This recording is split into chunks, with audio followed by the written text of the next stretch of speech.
ब्रह्ममुरारिसुरार्चितलिङ्गं निर्मलभाषितशोभितलिङ्गं जन्मजदुःखविनाशकलिङ्गं तत्प्रणमामि सदा शिवलिङ्गम्। तेरी बनाई दुनिया में कोई तुझे सा मिला नहीं, मैं तो भटका दर बदर कोई किनारा मिला नहीं।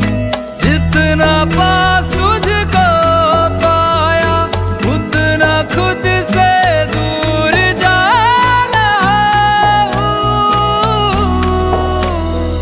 शिव समा रहे मुझ में और मैं शून्य हो रहा हूँ। शिव समा रहे मुझ में और मैं शून्य हो रही हूँ।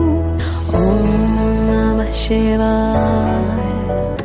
निराकारमोङ्कारमूलं तुरीयम्, गिराज्ञानगोतीतमीशं गिरीशम्, करालं महाकालकालं कृपालुम्,